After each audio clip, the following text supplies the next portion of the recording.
বিদেশে থেকেও ভিসার মেয়াদ বাড়ানোর আবেদন করতে পারবেন সৌদি প্রবাসীরা। পাশাপাশি নির্ভরশীল সদস্যদের বসবাসের অনুমতিও নবায়ন করতে পারবেন বলে জানিয়েছেন সৌদি কর্তৃপক্ষ। এই তথ্য জানিয়েছে মধ্যপ্রাচ্যের সংবাদ মাধ্যম গালফ নিউজ। সৌদি বার্তা সংস্থা এসপি এর প্রতিবেদন অনুযায়ী সৌদি পাসপোর্ট অধিদপ্তর জানিয়েছে, সৌদি আরবের বাইরে থেকেও প্রবাসীরা তাদের একক বা একাধিক প্রস্থান ও প্রত্যাবর্তন ভিসার মেয়াদ বাড়াতে পারবেন। প্রবাসীদের জন্য নির্ভরশীল সদস্য ও গৃহকর্মীদের বসবাসের অনুমতি নবায়নের এই সুবিধা চালু করা হয়েছে। তো ফি পরিশোধের পর এই সেবাগুলো ইলেকট্রনিক প্ল্যাটফর্ম আপসার এবং মুকিম পোর্টালের মাধ্যমে গ্রহণ করা যাবে। সৌদি আরবে বিপুল সংখ্যক প্রবাসী কর্মী বসবাস করেন।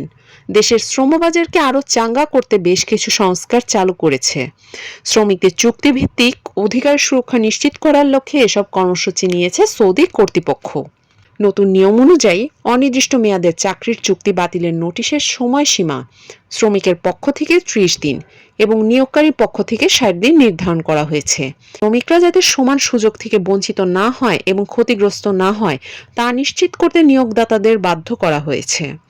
গালফ নিউজ আরও জানিয়েছে, সৌদি আরবে মাতৃত্বকালীন ছুটি 10 সপ্তাহ থেকে বাড়িয়ে 12 সপ্তাহ করা হয়েছে।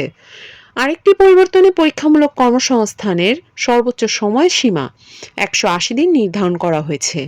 2020 সালে সৌদি আরব বড় ধরনের শ্রম আইন সংস্কার চালু করে, যা তাদের স্পন্সরশিপ ব্যবস্থায় ব্যাপক উন্নয়ন আনে।